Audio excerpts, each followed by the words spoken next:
¿Quiénes eran las damas tolerantes y las camelias? ¿De qué vivían las sacerdotisas nocturnas? ¿Cómo reclutaban a las mujeres desafortunadas? ¿Por qué su carrera duraba en promedio solo 5 años? ¿Quién y cómo controlaba la vida de las jóvenes bellezas?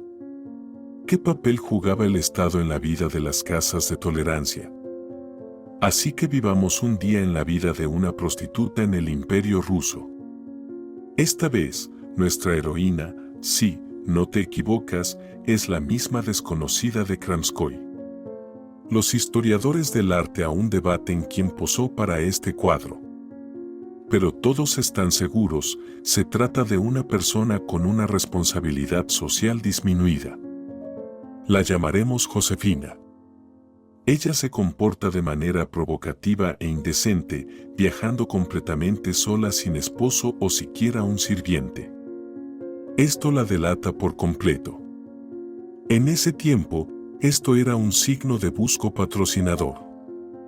Vestida de manera demasiado llamativa y a la moda, se destaca entre las damas de la alta sociedad, para quienes era indecente seguir la moda tan incondicionalmente.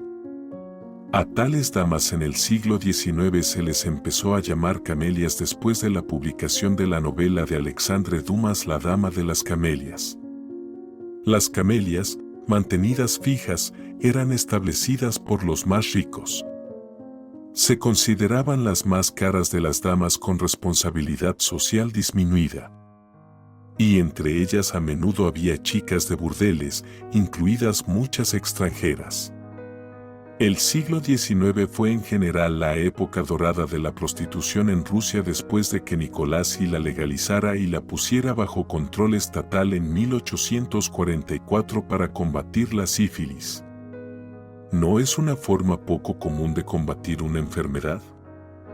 Hoy en día, sus palabras suenan exóticas. Además de las camelias, también estaban las damas tolerantes. Este término vino de Francia, donde los burdeles se llamaban casas de tolerancia. Las damas tolerantes ya no eran libres como las camelias, obedecían a los proxenetas, quienes las presentaban ora como viudas honestas que sufrían sin cariño, ora como amantes de un viejo rico que necesitaban amor, o incluso como damas casadas que soñaban con aventuras. Los hombres que se encontraban con las damas tolerantes creían que compraban no solo el cuerpo, sino también el amor. El ingeniero Nikolai Barentsov describe en sus memorias un caso divertido, como el fabricante Kuznetsov deseaba en una casa de citas que le trajeran no a una prostituta común, sino a una buena, no malcriada y familiar. ¿Cuál fue su asombro cuando en la puerta de su habitación apareció su propia esposa?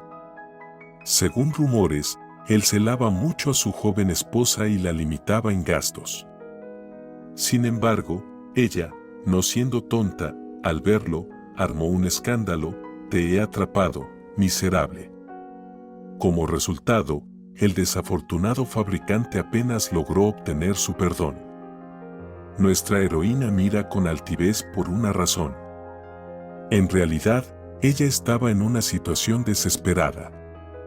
No solo paseaba, su protector descubrió que la chica se veía con varios hombres más y la dejó. Así actuaban a menudo las camelias. Luego él se lo contó a otros, dejando a la chica sin mantenimiento. Si no encuentra urgentemente un nuevo protector, tendrá que caer al fondo de la prostitución y sabe bien qué es eso. ¿Cómo podía ser que la opinión de un hombre valiera más que una vida humana? Hace 2 años, siendo una joven ingenua, llegó de provincia a Moscú soñando con una carrera de actriz. Un empresario le prometió un contrato lucrativo, proponiendo a cambio una noche de amor, y luego la echó a la calle. Era huérfana y de clase baja, no tenía a quien acudir por ayuda. Con su último dinero, compró un periódico y encontró un anuncio de un trabajo bien pagado como sirvienta, lo que era su última esperanza. En el Imperio Ruso existía una enorme red de reclutamiento que suministraba chicas a las casas de tolerancia. Reclutadoras vestidas elegantemente esperaban a sus víctimas en oficinas de empleo, prometiendo grandes sumas de dinero por trabajos como institutrices o costureras. Existía también el tráfico ilegal de chicas secuestradas que eran llevadas a las casas de tolerancia. A estos traficantes criminales se les llamaba macabés. Otro método popular era la publicación de anuncios en los periódicos sobre trabajos bien pagados como sirvienta o camarera. Al llegar a la dirección indicada en el anuncio, las chicas caían en un burdel. Nuestra heroína no comprendió de inmediato dónde se encontraba. No había letrero en la puerta, pero la casa parecía demasiado llamativa, ostentosa, a la vista. Al darse cuenta de que era una casa de tolerancia, quiso huir, pero no tenía a dónde ir. Ayer, con su último dinero, no alquiló una cama, sino una tercera parte de ella, y hoy no tenía dinero ni para eso. La dueña del burdel, la madama, sabía muy bien cómo convencerla de quedarse. Vio que la chica apenas se mantenía en pie y le ofreció desayunar. Luego, después de alimentarla con increíbles delicias, comenzó a persuadirla de que en un mes podría irse, habiendo ganado lo suficiente para el billete de vuelta a casa. Al ver que el primer shock había pasado, la madama empezó a mostrarle ropa cara y de moda y le ofreció solo sentarse y mirar. Este era otro truco común. Nuestra heroína fue persuadida para que viniera al salón común por la noche y allí empezó todo. El champán fluía en abundancia, los seductores profesionales la colmaban de cumplidos y la invitaban a bailar. Esa noche terminó en la cama. Así fue como empezó a trabajar en el burdel. ¿Qué habrías hecho en una situación así? Comparte en los comentarios. A las que no se podía convencer con astucia, se les podía forzar a trabajar. Casi la mitad de las mujeres vendidas eran campesinas que habían llegado a la ciudad en busca de una vida mejor, alrededor del 40% eran de la clase baja y solo un 3% eran de clases privilegiadas. Las mariposas nocturnas ganaban mucho dinero. En un par de noches en un burdel de primera clase, se podía ganar lo que una costurera ganaba en un mes de trabajo de 12 horas diarias. Las prostitutas se dividían en callejeras, blancas y las que vivían en burdeles, de billete. Las más privilegiadas, las de billete, con boleto amarillo, pasaban 2 veces por semana por un humillante examen médico para detectar enfermedades venéreas. Las blancas, solitarias, itinerantes, de apartamentos, construían su negocio de manera independiente. A las de billetes se les prescribía asistir a los baños y no evitar los exámenes médicos, así como no usar cosméticos para no ocultar las señales de sífilis. El Estado también dividía los burdeles en 3 categorías. Las casas de tolerancia más elegantes estaban en la avenida Ligovsky en San Petersburgo. Nuestra heroína se encontraba en un burdel en la calle Potemkin.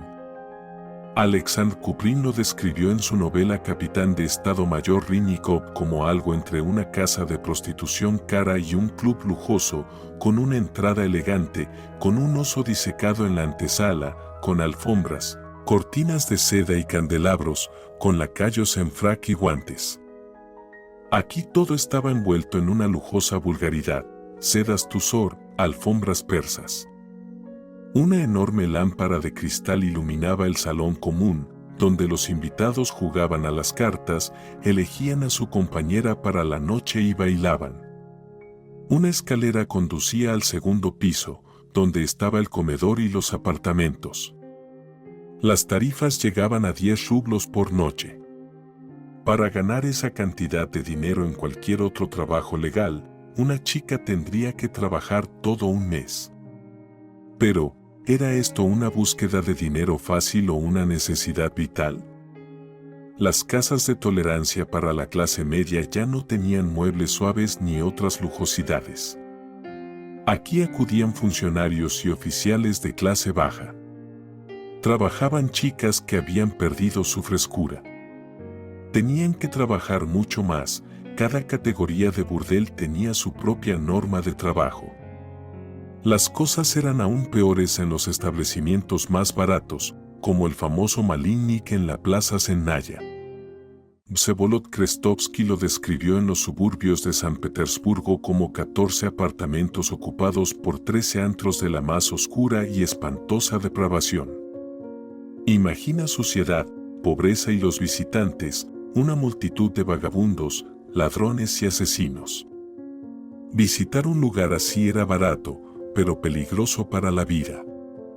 ¿Qué impulsaba a las personas a acudir a estos lugares? Queda solo a conjeturas. Si en los burdeles elegantes el trabajo comenzaba por la noche, en las casas baratas los visitantes eran recibidos también durante el día. El trabajo allí era tortuoso. La cantidad de clientes era mucho mayor, el trabajo era tan doloroso y las madamas, despiadadas.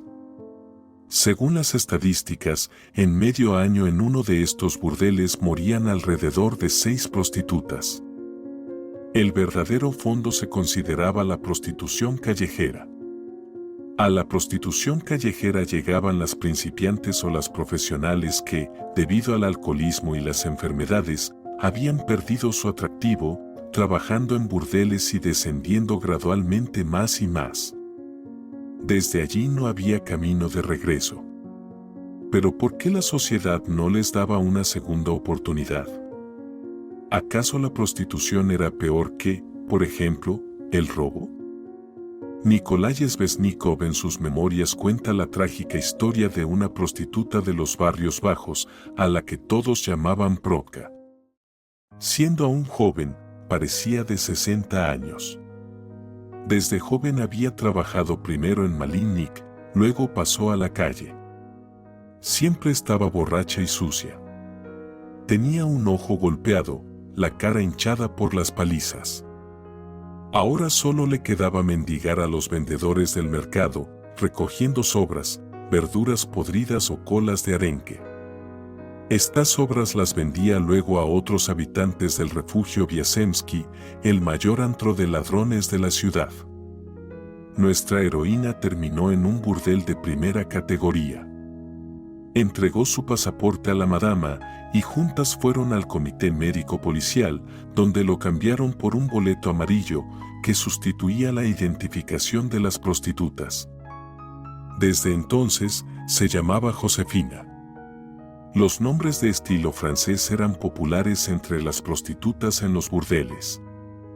El boleto amarillo, conocido por nosotros a través de la literatura clásica, no solo identificaba a la prostituta y le daba el derecho de trabajar, sino que también contenía reglas destinadas a detener la propagación de enfermedades venéreas.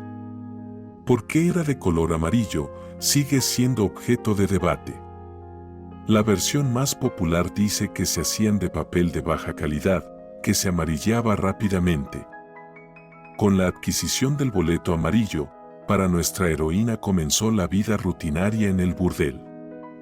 Las compañeras rápidamente le enseñaron dónde guardar el dinero, qué ropa ponerse, qué hacer para no contagiarse de sífilis por el mayor tiempo posible, tocar la guitarra y recitar poesía. Las chicas no tenían derecho a salir del burdel, regía la prohibición del boleto amarillo, que les quitaba el derecho de salir a la ciudad. Aquella mañana, nuestra Josefina bajó a desayunar. Las chicas se levantaban tarde, recuperándose de la noche. En los burdeles de alto y medio nivel, se les alimentaba abundantemente. En la mesa, conversaban y discutían los eventos de la noche. Luego, en batas, iban al salón, tejían, cosían, leían periódicos y, por supuesto, chismorreaban. Hoy discutían sobre un viejo rico que frecuentaba a nuestra Josefina. En el siglo XIX, la comida espiritual de las prostitutas eran los romances con los habituales clientes o con algún miembro del servicio. Pero estos romances casi nunca tenían futuro. Según las reglas de la industria, una prostituta cambiaba de 2 a 3 burdeles al año para que los clientes no se aburrieran de las mismas caras. Creo que, sea quien sea la persona, siempre querrá amor en alguna de sus manifestaciones. Cerca de las 4 de la tarde, Josefina y sus compañeras comenzaron su aseo. Las prostitutas tomaban un baño, se untaban la piel con cremas y lociones. Luego venía el peluquero y les hacía peinados. A las 5 o 6 de la tarde, las chicas bajaban a cenar. De nuevo, eran alimentadas abundantemente y con gusto. Era una manera de mantener a las chicas en el burdel y hacerlas más atractivas para los clientes. Después de la cena, las chicas se vestían. El código de vestimenta era peculiar: batas, medias, escotes profundos. Llegaba la hora de recibir a los primeros clientes. Josefina, al igual que todas sus amigas, acumuló rápidamente enormes deudas con la dueña del burdel. Según la ley, las chicas entregaban 3/4 partes de sus ingresos. A cambio, la madama les vendía los vestidos 3 veces más caros y les enseñaba a tocar la guitarra o la mandolina, así como otras habilidades necesarias para su trabajo. Las deudas de algunas trabajadoras sexuales llegaban a la asombrosa cifra de 300 rublos. Pero estas sumas gigantescas no asustaban a las chicas, quienes despreocupadamente decían: las pagaremos, con tal de no acabar en el hospital. Las trabajadoras sexuales vivían con el constante miedo de contraer sífilis. En aquel entonces no existían los antibióticos y la enfermedad era incurable. Los médicos solo podían frenar el avance de la enfermedad. Josefina y sus amigas sabían muy bien que en cualquier momento podían enfermarse. Hablaban de esto constantemente y el miedo aumentaba antes de cada revisión, que se hacía una vez por semana, convirtiéndose en pánico cuando se encontraba la enfermedad en alguna de ellas. Y esto sucedía a menudo. Según las estadísticas de los comités médicos de finales del siglo XIX, al menos el 50% de las prostitutas estaban enfermas de sífilis. La enfermedad era su sentencia. A las infectadas se les prohibía trabajar, las internaban en un hospital y de allí solo había un camino: hacia los barrios bajos a vivir una vida corta y miserable. Casi ninguna lograba evitar esta enfermedad. La vida de las trabajadoras sexuales era corta de cualquier manera, independientemente del estatus del establecimiento en el que trabajaran. Rápidamente eran eliminadas de los burdeles caros. El trabajo literalmente las destruía por dentro. Para olvidarse, empezaban a beber en exceso. El alcohol las convertía en ancianas. Y luego seguían el camino descendente. Primero pasaban a establecimientos más baratos, cayendo cada vez más bajo, terminando inevitablemente su vida en los barrios bajos como prostitutas callejeras. Según las horribles estadísticas, la mayoría de las mujeres, casi el 73%, solo podían trabajar durante 5 años antes de colapsar. Solo 1 de cada 5 llegaba a los 10 años, y solo el 5% de las mujeres trabajaban durante 15 años, una colosal mortalidad femenina. Esa noche ocurrió algo que cambió la vida de Josefina. Uno de sus clientes habituales le propuso ser su amante mantenida, una camelia. Le desagradaba, era demasiado viejo y repulsivo, pero era otro estatus y otra vida. Consiguió su propio carruaje, el cliente le alquiló una casa lujosa. Como otras camelias, tuvo varios benefactores. Comparada con el burdel, la vida de una camelia era más agradable. En los burdeles, las mujeres eran exprimidas hasta el límite, pero las mantenidas también tenían una vida difícil. El escritor y periodista ruso Dmitry Bohemsky describía a una camelia de 30 años como una mujer que por las mañanas parecía una anciana debido a las constantes fiestas, el alcohol y la falta de sueño. Josefina, que era viva y amigable, rápidamente se convirtió en una neurótica histérica. Vivía con el miedo constante de que un benefactor descubriera al otro. Constantemente buscaba nuevos pretextos para obtener dinero. Pero el dinero desaparecía como el agua, no lograba ahorrar nada. Luego ocurrió una catástrofe, los benefactores se enteraron unos de otros. Josefina volvió de sus recuerdos. Llevaba una semana viajando en el carruaje en busca de nuevos benefactores, probando todos los métodos conocidos, pero no lo lograba. El dinero ya se estaba acabando, no tenía con qué pagar la lujosa mansión. No quería volver al burdel. Ahora, parecía que tendría que descender al siguiente nivel, convertirse en una dama tolerante y despedirse de la libertad y la vida de lujo. Contrario a la creencia popular, cualquier trabajadora sexual podía dejar esta profesión. En las reglas de los burdeles estaba estipulado que una chica podía abandonar voluntariamente la casa de tolerancia en cualquier momento y nadie tenía derecho a impedírselo, incluso si tenía deudas con la madama. Muchas chicas soñaban con dejar este mundo y casarse, pero solo pocas lo lograban. Las más afortunadas ahorraban dinero y abrían sus propios burdeles. Podían devolver el billete amarillo y recuperar el pasaporte por varias razones. Por ejemplo, si querían ingresar en un asilo, si se casaban o por requerimiento de un tutor. El tutor podía ser cualquier persona designada. Pero en realidad, pocas dejaban la profesión. Vladimiro Krajov, en su obra El regreso al trabajo honesto de las chicas caídas, cuenta la historia de una madre que encontró a su hija en un burdel e intentó sacarla, lo cual estaba permitido por la ley. Primero, la madama se negó rotundamente a devolverle la ropa a la chica, alegando que no le pertenecía. Cuando una de sus antiguas compañeras le dio su abrigo, la chica fue retenida en el vestíbulo y golpeada, mientras que su madre fue empujada por las escaleras, cayendo y golpeándose la cabeza contra la acera. ¿Cuál fue el destino de nuestra Josefina? ¿Le ayudó su belleza? Lamentablemente, no. El destino de las camelias que perdían a su benefactor y no encontraban otro era desalentador. Les esperaba la ruina y el regreso a su antiguo trabajo.